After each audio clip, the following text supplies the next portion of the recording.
The Select Committee to investigate the January 6th attack on the United States Capitol will be in order.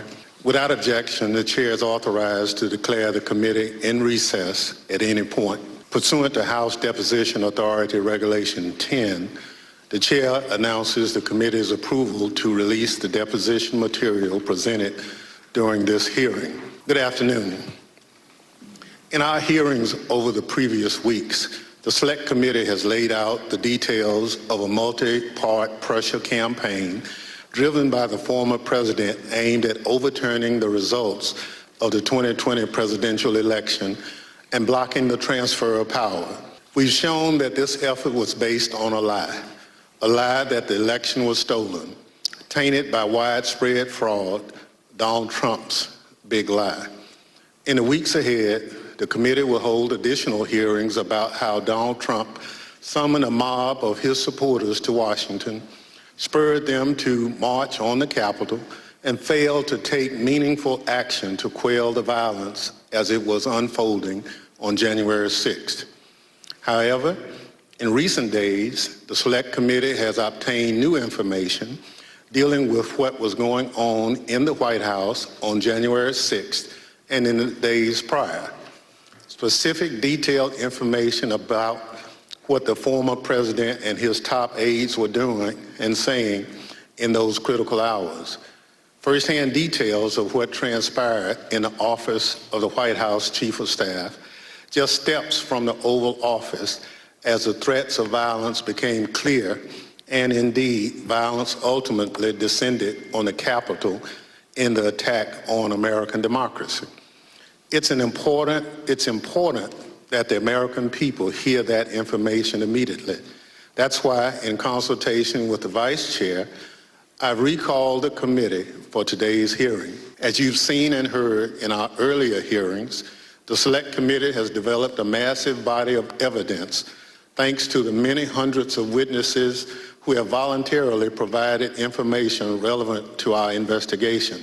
It hasn't always been easy to get that information because the same people who drove the former president's pressure campaign to overturn the election are now trying to cover up the truth about January 6th.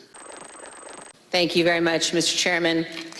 In our first 5 hearings, the committee has heard from a significant number of Republicans, including former Trump administration Justice Department officials, Trump campaign officials, several members of President Trump's White House staff, a prominent conservative judge, and several others.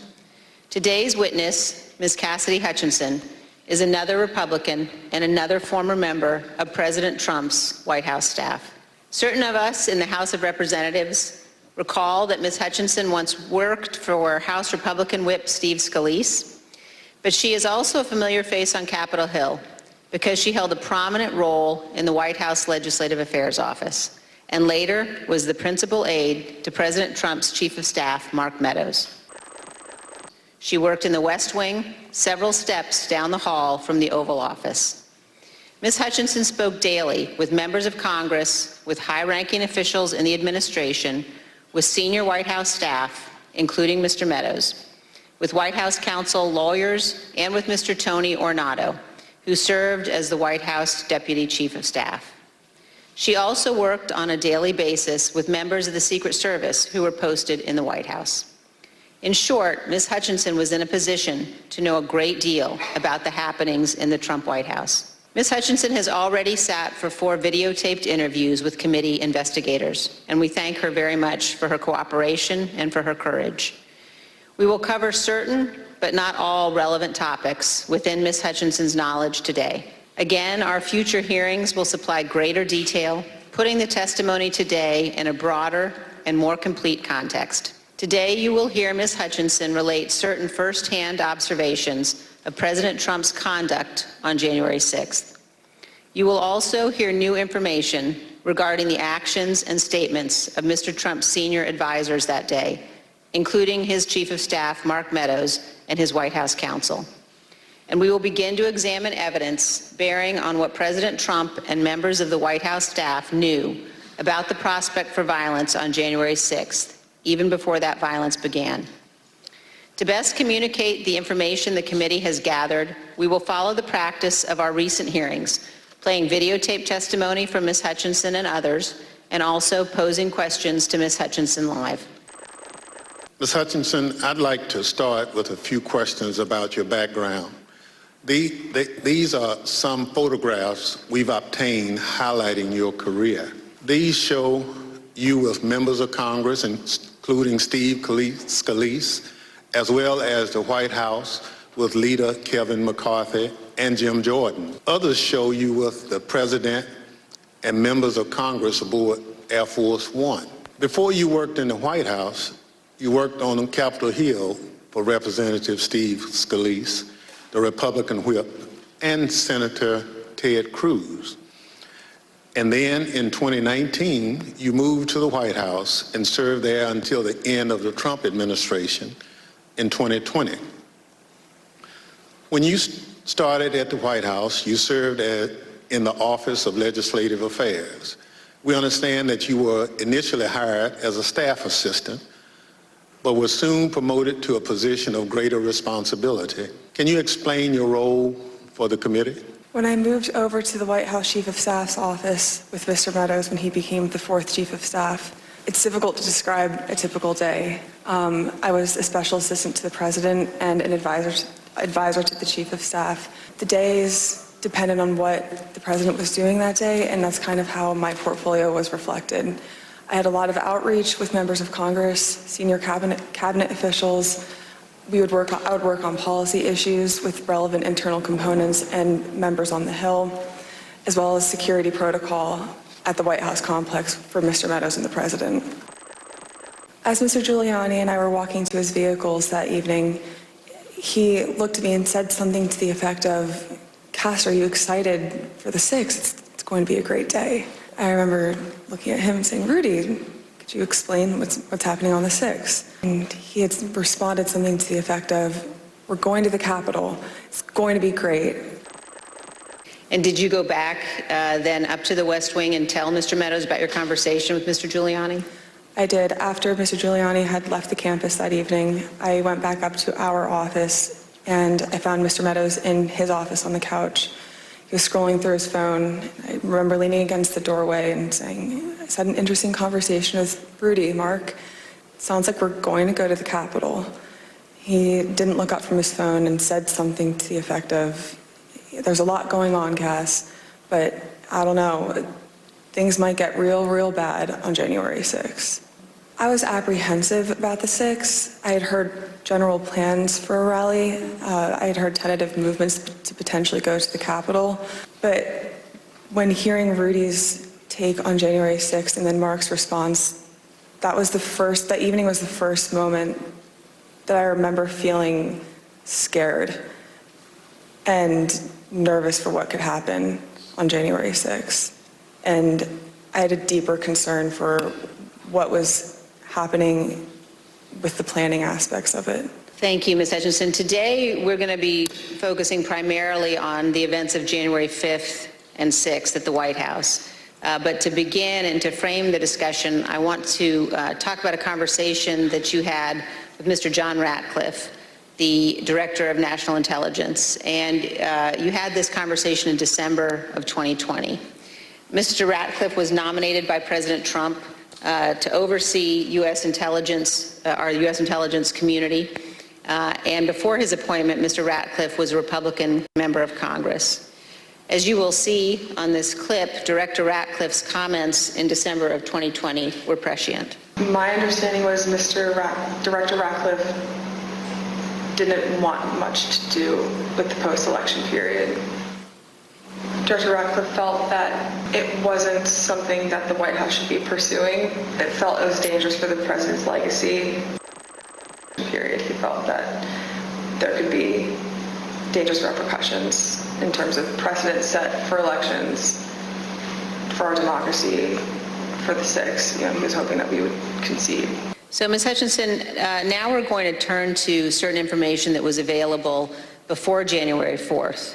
And what the Trump administration and the president knew about the potential for violence before January 6th. On the screen, you will see an email received by Acting Deputy Attorney General Donahue on January 4th from the National Security Division of the Department of Justice. Mr. Donahue testified in our hearings last week. The email identifies apparent planning by those coming to Washington on January 6th to, quote, occupy federal buildings, and discussions of, quote, invading the Capitol building. Here's what Mr. Donahue said to us. And we knew that if you have tens of thousands of very upset people showing up in Washington, D.C., that there was potential for violence. The U.S. Secret Service was looking at similar information and watching the planned demonstrations. When you described a call on January 4th that you received from National Security Advisor Robert O'Brien on the same topic, potential violence on January 6th. I received a call from Robert O'Brien, the National Security Advisor.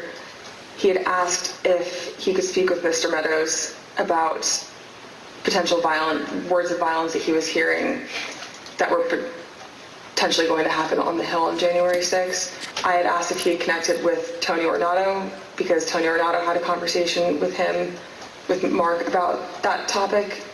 Robert had said, I'll talk to Tony, and then I don't know if Robert ever connected with Mark about the issue. Ms. Hutchinson, can you describe for us Mr. Ornato's responsibilities as Deputy Chief of Staff? The Deputy Chief of Staff position at the White House for operations is arguably one of the most important positions that somebody can hold.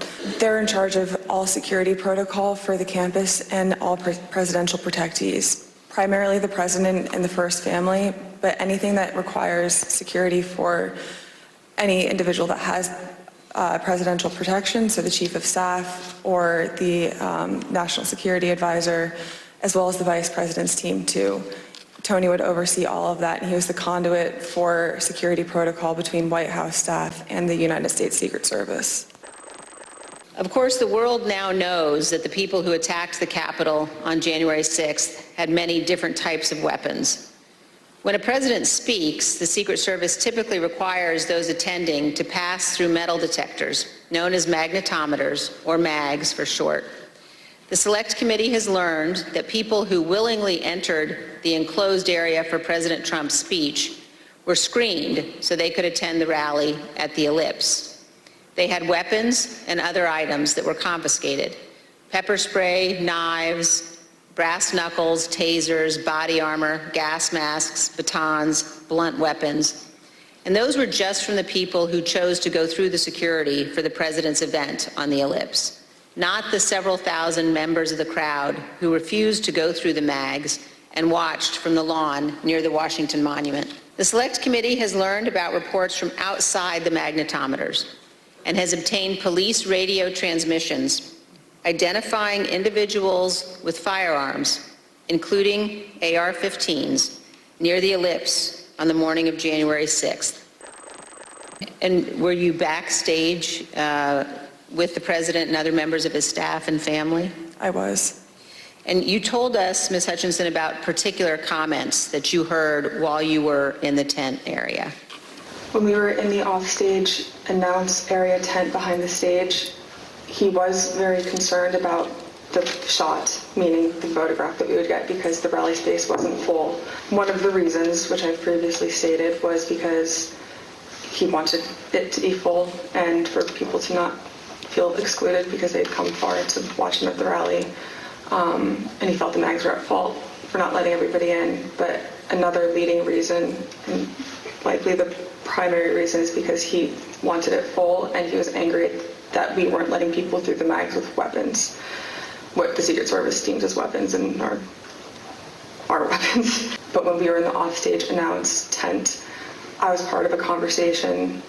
I was in the vicinity of a conversation where I overheard the president say something to the effect of, I don't effing care that they have weapons. They're not here to hurt me. Take the effing MAGs away. He could, for example, have urged the crowd at the Ellipse not to march to the Capitol. He could have condemned the violence immediately once it began, or he could have taken multiple other steps. But as we will see today and in later hearings, President Trump had something else in mind. One other question at this point, Ms. Hutchinson. Were you aware of concerns that White House counsel Pat Cipollone or Eric Hirschman had about the language President Trump used in his ellipse speech? There were many discussions the morning of the 6th about the rhetoric of the speech that day. In my conversations with Mr. Hirschman, he had relayed that we would be foolish to include language that had been included at the president's request, which had lines along to the effect of, fight for Trump, we're going to march to the Capitol, I'll be there with you, fight for me, fight for what we're doing, fight for the movement, things about the vice president at the time too. Both Mr. Hirschman and White House counsel's office were urging the speechwriters to not include that language for legal concerns and also for the optics of what it could portray the president wanting to do that day. And we just heard the president say that he would be with his supporters as they marched to the Capitol. Even though he did not end up going, he certainly wanted to. Some have questioned whether President Trump genuinely planned to come here to the Capitol on January 6th. In his book, Mark Meadows falsely wrote that after President Trump gave his speech on January 6th, he told Mr. Meadows that he was, quote, speaking metaphorically about the walk to the Capitol. A scheduled presidential movement is on his official schedule. It's notified to the press and to a wide range of staff that will be traveling with him. It's known to the public, known to the Secret Service, and they're able to coordinate the movement days in advance. An off-the-record movement is confined to the knowledge of a very, very small group of advisors and staff. Typically, a very small group of staff would travel with him, mostly that are just included in the national security package. You can pull an off-the-record movement together in less than an hour. It's a way to kind of circumvent having to release it to the press, if that's the goal of it, or to not have to have as many security parameters put in place ahead of time to make the movement happen. Thank you. And let's turn back now to the president's plans to travel to the Capitol on January 6th. We know that White House counsel Pat Cipollone was concerned about the legal implications of such a trip, and he agreed with the Secret Service that it shouldn't happen. Ms. Hutchinson, did you have any conversations with Pat Cipollone about his concerns about the president going to the Capitol on January 6th? On January 3rd, Mr. Cipollone had approached me, knowing that Mark had raised the prospect of going up to the Capitol on January 6th. Mr. Cipollone and I had a brief private conversation where he said to me, we need to make sure that this doesn't happen. This would be legally a terrible idea for us. Let's hear about some of those concerns that you mentioned earlier in one of your interviews with us. Having a private conversation with Pat late in the afternoon of the 3rd or the 4th, that Pat was concerned it would look like we were obstructing justice or obstructing the electoral college count, and I apologize for probably not being very firm with my legal terms here, but that it would look like we were obstructing what was happening on Capitol Hill, and he was also worried that it would look like we were inciting a riot or encouraging a riot to erupt on the Capitol, at the Capitol. In fact, in the days before January 6th and on January 6th itself, President Trump expressed to multiple White House aides that he wanted to go to the Capitol after his speech. Here's what various White House aides have told the committee about the president's desire to go to the Capitol. Did the president tell you this, that he wanted to speak at the Capitol? Correct, yes. During the meeting in the dining room, did the idea of the president proceeding or walking to the Capitol on the 6th after his speech come up? It came up. Okay, how did it come up and what was discussed? He brought it up. He said, I want to go down to the Capitol. What about him marching to the Capitol on the 6th? Yes. Tell us about that. So this is kind of a general thing. I mean, to get into the specifics of it, I was aware of the desire of the president to potentially march to the or accompany the rally attendees to the Capitol. When did you first hear about this idea of the president accompanying rally attendees to the Capitol on the 6th? Well, this was at the 6th. This was during the, after he finished his remarks.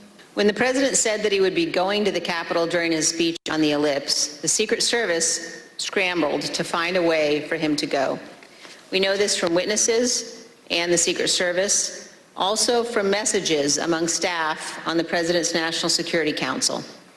The NSC staff were monitoring the situation in real time, and you can see how the situation evolved in the following chat log that the committee has obtained.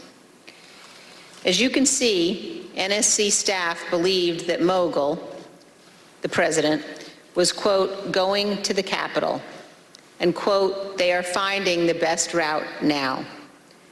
From these chats, we also know the staff learned of the attack on the Capitol in real time. When President Trump left the ellipse stage at 1:10, the staff knew that rioters had invaded the inaugural stage and Capitol Police were calling for all available officers to respond. When Republican leader Kevin McCarthy heard the president say he was going to the Capitol, he called you, Ms. Hutchinson.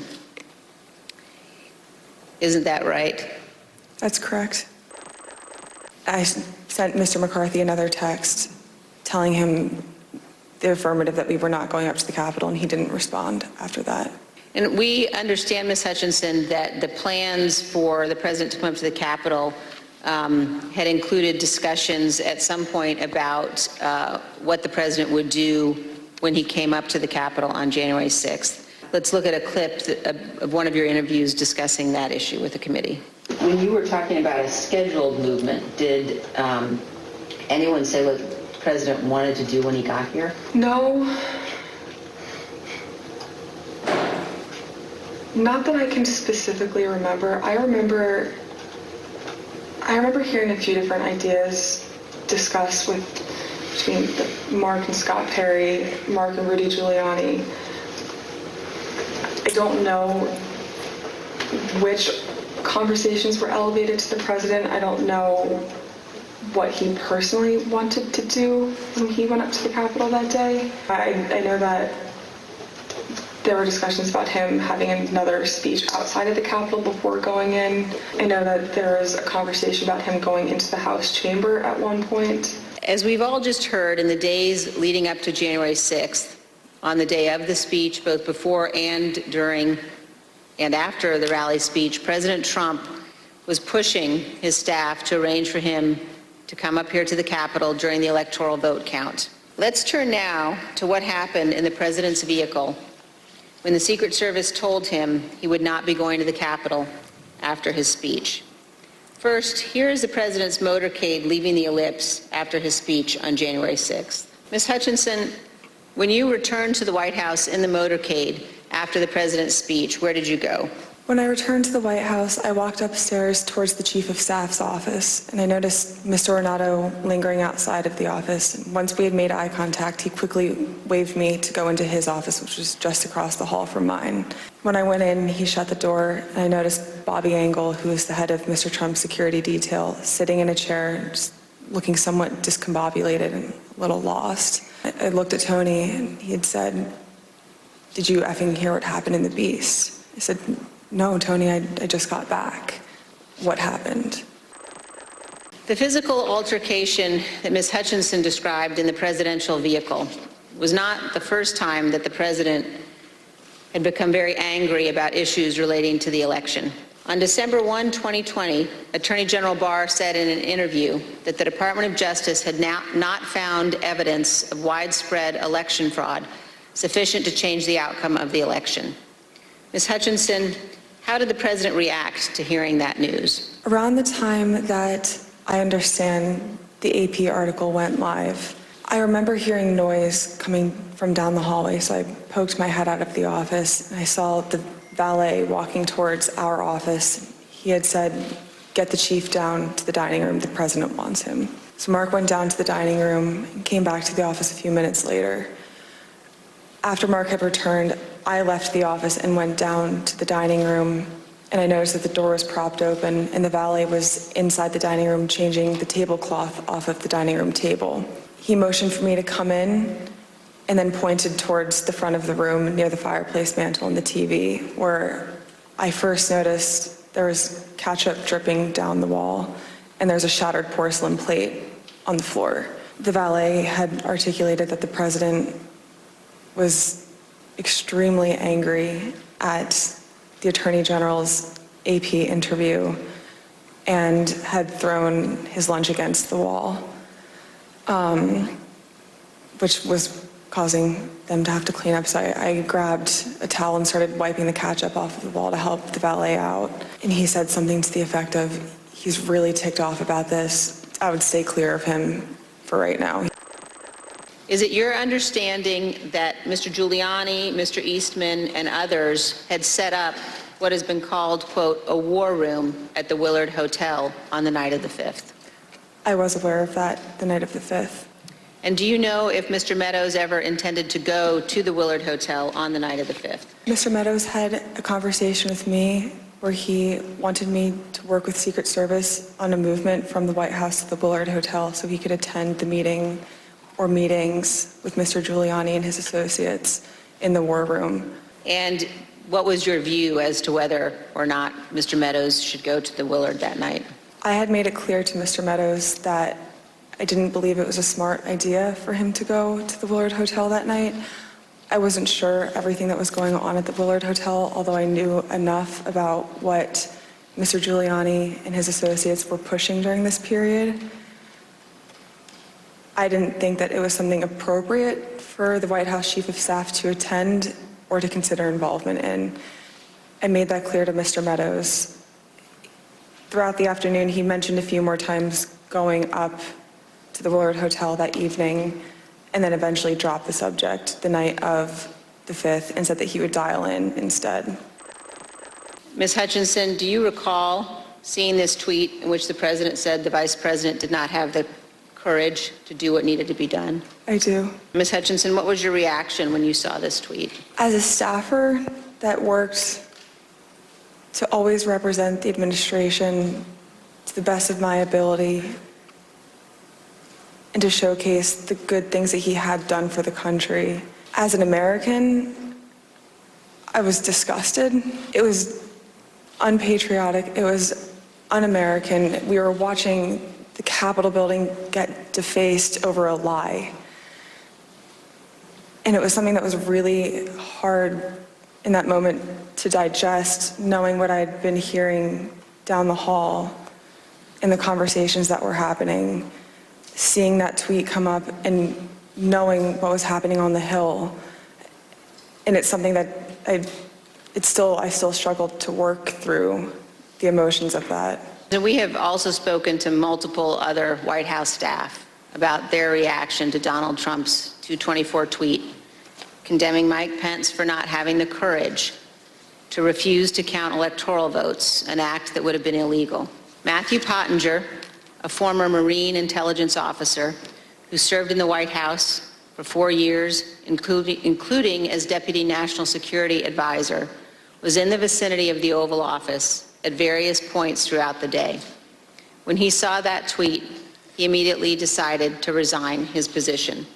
Let's watch him describe his reaction to the president's tweet. I read that tweet and made a decision at that moment to resign. Here is Secretary DeVos's resignation letter. As you can see, in resigning on January 6th, Secretary DeVos said to the president, quote, "There's no mistaking the impact your rhetoric had on the situation, and it is the inflection point for me." Let's also look at Secretary Chow's resignation statement. When Secretary Chow resigned, she spoke of the January 6th attack, and she said, quote, "As I am sure is the case with many of you, this has deeply troubled me in a way I simply cannot set aside." On the evening of January 6th and the day after, the president's family and his senior staff and others tried to encourage the president to condemn the violence and commit to the peaceful transition of power. At 3:31 p.m. on January 6th, Sean Hannity of Fox News texted Mark Meadows. Mr. Hannity said, quote, "Can he make a statement? I saw the tweet. Ask people to leave the Capitol. Later that evening, Mr. Hannity sent another text message to Mark Meadows.